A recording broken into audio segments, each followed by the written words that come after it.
نحمدہ و نصلی علی رسول الکریم بسم اللہ الرحمن الرحیم رب اشرح لی صدری ویسر لی امری واحلل عقدۃ من لسانی یفقہوا قولی صدق اللہ العظیم۔ معزز خواتین و حضرات، آج پاکستان کی سپریم کورٹ کے 9 معزز ججوں نے آج سے 45 سال قبل پاکستان کے ایک سابق وزیر اعظم کو دی جانے والی پھانسی کے فیصلے کے اوپر تبصرہ کرتے ہوئے لکھا ہے کہ انہیں فیئر ٹرائل یعنی انہیں غیر جانبدارانہ ٹرائل یعنی مقدمہ چلانے کا حق جو تھا وہ نہیں حاصل ہوا تھا، اس لیے ان کی پھانسی کے اوپر ہم مزید کچھ نہیں کہنا چاہتے۔ اس کے ساتھ ساتھ انہوں نے ایک اور بات بھی لکھی ہے کہ ہم اس پھانسی کو قلعدم اس لیے نہیں قرار دے سکتے کہ اب اس کے اوپر اپیل ہو چکی تھی اور اس اپیل کے ساتھ ساتھ اس کے بعد دوبارہ اس کے اوپر فیصلہ ہو چکا تھا اور قانون میں کسی قسم کی کوئی پروویژن موجود نہیں تھی۔ حیرت کی بات یہ ہے کہ یہ سارا فیصلہ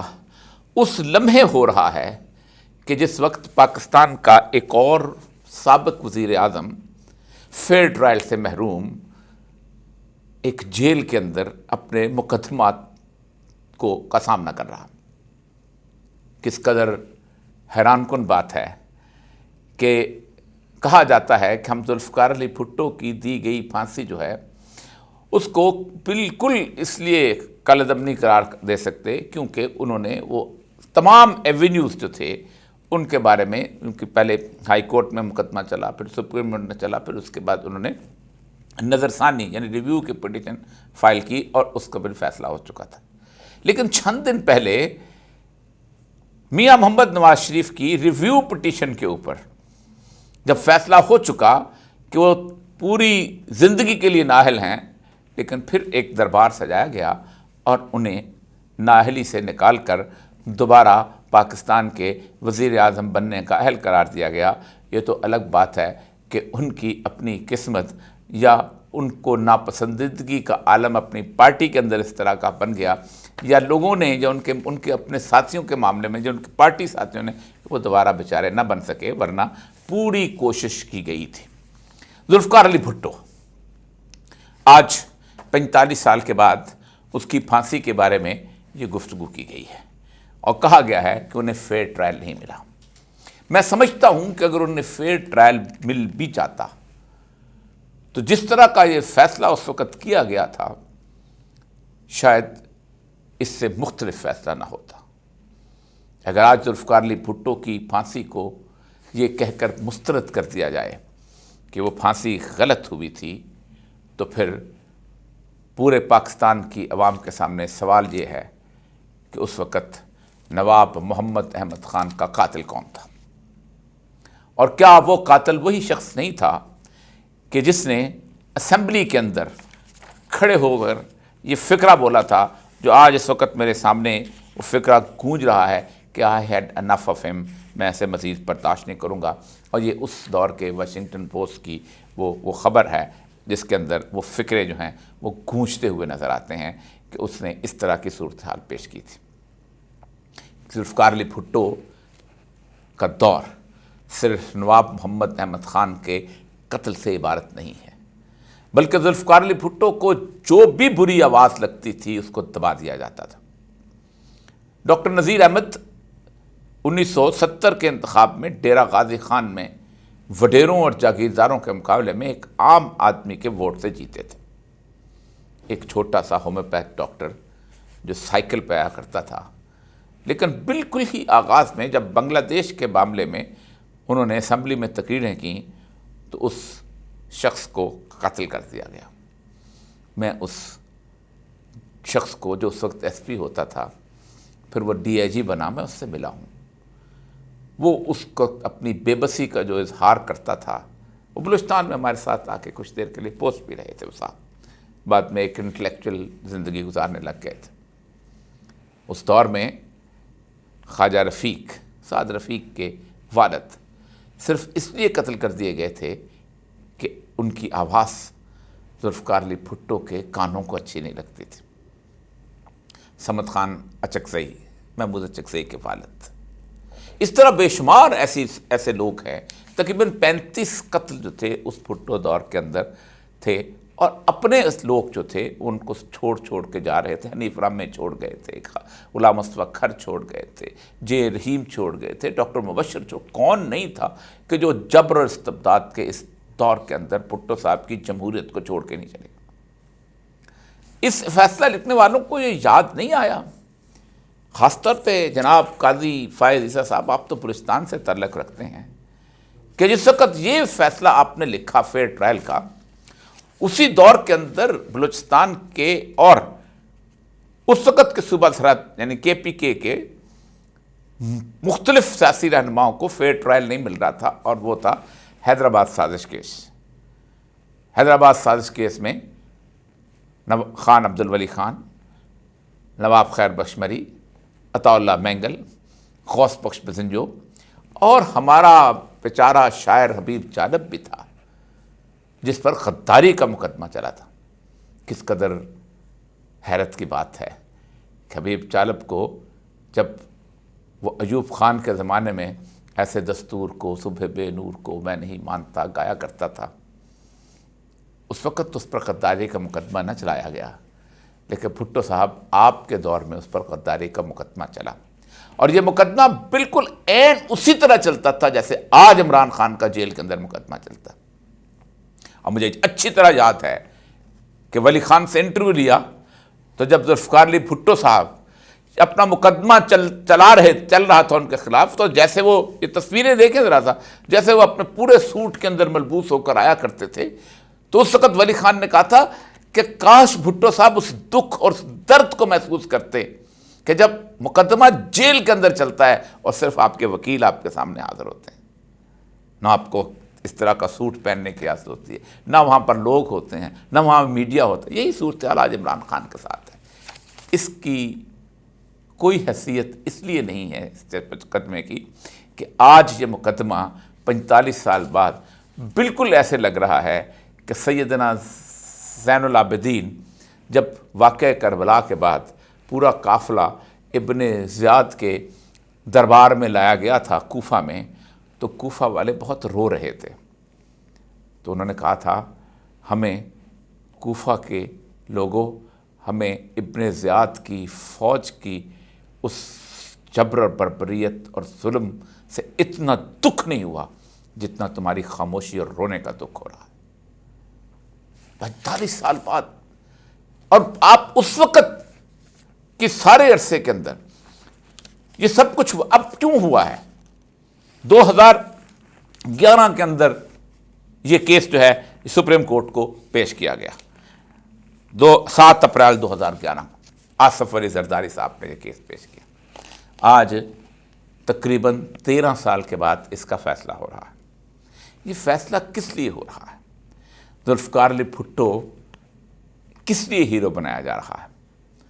اس لیے بنایا جا رہا ہے کہ آج ذوالفقار علی بھٹو کو دوبارہ زندہ کرنے کی ضرورت ہے عمران خان کے مقابلے میں. 2011 میں اس کی ضرورت نہیں تھی, 2012 میں اس کی ضرورت نہیں تھی, 2013 میں اس کی ضرورت نہیں تھی, 2018 میں اس کی ضرورت نہیں تھی. ذوالفقار علی بھٹو کیا پاکستان کی اسٹیبلشمنٹ ان سارے کے سارے کرداروں کو بھول جائے گی جو اس دور کے اندر اس ملک کے اندر بھرپا رہے؟ 1954 جب قرارداد پاکستان کے محرک جس نے لاہور کے اندر قرارداد پیش کی تھی, مولوی ابوالقاسم فضل الحق, جب اس کی گورنمنٹ کو الزام لگا کر توڑا گیا تھا اور اس نے کہا تھا کہ یہ میرے واشنگٹن پوسٹ میں جو خبر چھپی اس نے کہا تھا یہ امریکہ کی سازش ہے, تو اس وقت سازش کرنے والے کرداروں میں کون تھا؟ ایک ٹرائیکا تھا اس ملک کے اوپر, سکندر مرزا, جس کو گورنر لگایا گیا تھا اس کی جگہ, اور پھر اس کے ساتھ اس نے وہاں پر گورنر لگنے کے بعد آگے بڑھنا شروع کیا, اور جب وہ اس ملک کا گورنر جنرل بنا تو اس نے اپنی بیٹی کی شادی, جوزفین کی شادی امریکن سفیر کے ساتھ کی تھی. لیکن سکندر مرزا کی بیوی تھی ناہید سکندر مرزا, اس بیوی کی ایک بہت اچھی دوست نصرت اصفہانی تھی. یہ نصرت اصفہانی کراچی شہر کے جسے کہتے ہیں سوشلائٹ کلب کے اندر اس وقت ایک بہت شاندار قسم کی ایلیٹ تھی, اس کا حصہ تھا. بھٹو صاحب نئے نئے وکالت کر کے واپس آئے تھے. ان کی ایک پہلی بیوی امیر بیگم تھی، لیکن وہ بیوی چونکہ خاندانی تھی اس لیے بھٹو صاحب کا اقتدار کے راستے کے اندر کوئی اور سہارا نہیں بنتا تھا. تو انہوں نے اس ناہید اسکندر مرزا کی سہیلی نصرت اصفہانی سے 8 دسمبر 1951 کو شادی کر لی، اور پھر یہ ٹرائیکا اس ملک کے اندر پرس اقتدار ہوا امریکہ کے آشیرواد سے. اسکندر مرزا نے 7 اکتوبر کو جب ماشاء اللہ لگایا تو ذوالفقار علی بھٹو اس کا کم سن ترین وزیر تھا، کسی جگہ سے کونسلر کا الیکشن بھی نہیں جیتا ہوا تھا. ہاں یہ الگ بات ہے کہ اس کے والد سر شاہ نواز جو تھے وہ جوناگڑھ اور مناور کے اندر وزیر اعظم تھے. ظاہر بات ہے وزیر اعظم بادشاہ مقرر کیا کرتا ہے. ذوالفقار علی بھٹو 20 دن کے بعد جب ایوب خان نے کان سے پکڑ کر سکندر مرزا کو وہاں سے نکالا تو واحد شخص جو اس کابینہ سے تھے وہ ایوب خان کی کیبنٹ میں آنے والے وہ ذوالفقار علی بھٹو تھے. اسی ذوالفقار علی بھٹو کو جب 1964 کے اندر فاطمہ جناح کے خلاف الیکشن لڑا جا رہا تھا تو اسے ایوب خان نے اپنی پارٹی کا کنونشن لیگ کا سیکرٹری جنرل مقرر کیا، اور پھر اسی ذوالفقار علی بھٹو کو اس شخص نے چیف پولنگ ایجنٹ اپنا مقرر کیا محترمہ فاطمہ جناح کے خلاف. یہی ذوالفقار علی بھٹو تھا کہ جو ایوب خان کے اس دسترخوان سے اٹھا اور اس نے پاکستان کی سیاست پر راج کیا، اور پھر اس نے اس کے بعد ایک عوامی مقبولیت، کوئی انکار نہیں کر سکتا کہ بھٹو کی عوامی مقبولیت نہیں تھی. بھٹو عوامی مقبولیت کی انتہا پہ تھا صرف پاکستان کے 2 صوبوں کے اندر، اور اس عوامی مقبولیت کے بعد ذوالفقار علی بھٹو کا جو دور ہے اس دور کے اندر یہ 45 سال پرانا مقدمہ جو ہے وہ چلایا گیا. آپ نے اس میں لکھا ہے کہ ہم دوبارہ اس کو نہیں کھول سکتے، اس کا ایویڈنس کو نہیں دیکھ سکتے، لیکن آپ نے بیچارے احمد رضا قصوری کو بلا کے پوچھا تم نے ایف آئی آر اتنی عرصے کے بعد کیوں جمع کرائی؟ پھر آپ نے یہ پوچھا کہ آپ تو بعد میں ٹکٹ دینے کے لیے آ گئے تھے دوبارہ اس کے بعد. پاکستان کے حالات کو آپ نہیں جانتے، میں نہیں جانتا. آپ نے اس ملک کے اندر وکالت نہیں کی، یہ 9 ججوں نے اس ملک کے اندر وکالت نہیں کی. یہ پاکستان کے مجبور عوام کو نہیں جانتے کہ ان پر کیا کچھ بیتتی ہے. یہ ہے ہماری صورتحال. اس ساری صورتحال کے اندر پاکستان میں اس فیصلے کے دوران جس قسم کا مس کیریج آف جسٹس ہو رہا ہے، ہو سکتا ہے کہ 45 سال بعد ایک اور عدالت لگے. پاکستان کی اس عدالتی نظام کے اندر ہی آپ کو شاید علم ہوگا، کیونکہ ظاہر بات ہے چیف سپروائزر ہیں، اس کے ساتھ ہائی کورٹ کے چیف جسٹس ہیں وہ سپروائزر ہوتے ہیں. ہم جب میجسٹریٹ ہوا کرتے تھے، جب ڈسٹرکٹ میجسٹریٹ ہوا کرتے تو ہمارے کیسز کی باقاعدہ انسپیکشن کی جاتی تھی کہ ہم کیس کیسے کر رہے ہیں، ہم پر نظر رکھی جاتی تھی. ہمارا چیف جسٹس باقاعدہ ہماری عدالتوں میں آ کے ہمارے معائنے کیا کرتے تھا. کیا انہیں اندازہ نہیں ہے کہ یہ جو ٹرائل جس کے اندر نہ گواہ ہے نہ اس بندے کو یہ حق دیا جاتا ہے کہ تم اپنا بیان جمع کراؤ، نہ اس کو دفاع کا حق دیا جاتا ہے، اور اس بندے کو جیل کی ایک چھوٹے سے کمرے کے اندر جس کے اندر 24 گھنٹے تک ٹرائل ہوتی رہتی ہے، اور اس کے اندر اتنی سردی ہوتی ہے کہ لوگ کانپنے لگ جاتے ہیں، اور اس کے اندر جس طرح کے لوگوں کو لگتا ہے کہ آپ کو نہیں علم ہے. ہاں البتہ پاکستان میں 45 سال بعد ہو سکتا ہے، عین ممکن ہے کہ کوئی ایک شخص اٹھے اور وہ شخص جو ہے اس طرح کی درخواست دے، اور درخواست دینے کے بعد وہ کہے یار اس طرح کا فیئر ٹرائل نہیں ہوا تھا، ہمیں انصاف تو دے دو. تاریخ تو اپنی ٹھیک کر لو. ہم تاریخ ٹھیک کرنے کے لیے نہیں بیٹھے ہوئے. قومیں تاریخ ٹھیک نہیں کیا کرتی. میں یاد کرا دوں، قومیں تاریخ نہیں حال ٹھیک کیا کرتی ہیں. جیل میں ٹرائل کس کے ہوتے ہیں؟ جیل میں ٹرائل نیلسن منڈیلا کا ہوتا ہے، جیل میں ٹرائل آن سان سو چی کا ہوتا ہے، جیل میں ٹرائل ان سب لوگوں کا ہوتا ہے کہ جو آج دنیا کی تاریخ کے اندر مورِ تصدیق ثبت کرتی ہے دنیا پر کہ یہ وہ لوگ تھے جو عظیم لوگ تھے. آج جیل میں ٹرائل ہو رہا ہے، اور آج پاکستان کے الیکشن کمیشن، یہ 77 کے الیکشن ذوالفقار علی بھٹو کا آپ کو سچ یاد ہوگا کہ 77 کے الیکشن کا جو وائٹ پیپر چھپا تھا، جس بلوچستان سے آپ تعلق رکھتے ہیں، اس بلوچستان کے اندر ایک چیف سیکرٹری ہوتے تھے کہ جنہوں نے یحییٰ بختیار کو اس طرح جتوایا تھا محمود خان اچکزئی کے مقابلے میں کہ لوگ انگشت بدندان رہ گئے تھے۔ اس بلوچستان میں جہاں 4 سال تک اس بھٹو دور میں ملٹری آپریشن ہوا تھا، اور ملٹری آپریشن کرنے والے جنرل ٹکا کو، جس نے مشرقی پاکستان میں بھی کیا تھا، اسی پیپلز پارٹی نے اپنا سیکرٹری جنرل بھی بنایا تھا، اور بلوچستان کے زخموں پہ نمک چھڑنے کے لیے اسے پنجاب کا گورنر بھی لگایا تھا۔ تو اس وقت آپریشن کے بعد آپ کو یاد ہے کہ میجورٹی پارٹی جو تھی پیپلز پارٹی بن کے ابھری تھی، 35 سیٹیں لے کے آئی تھی۔ کبھی کسی نے سوچا تھا اس وقت؟ لیکن آج بھی ویسا ہی الیکشن کمیشن ہے۔ آج اس وقت کے چیف جسٹس نے بھی شاید نہیں سوچا ہوگا کہ میں یہاں کیا کروں۔ میں اساتھ سعود جان ہوتے تھے چیف الیکشن کمیشنر، وہ اکثر کہتے کہ دکان ہم نے سجائی لیکن لوٹنے والے آ گئے، لوٹ لے گئے۔ آج بھی ایک دکان سجی ہوئی ہے۔ جس بندے کے اندر چھوٹی سی بھی اس وقت عقل اور ہوش ہے،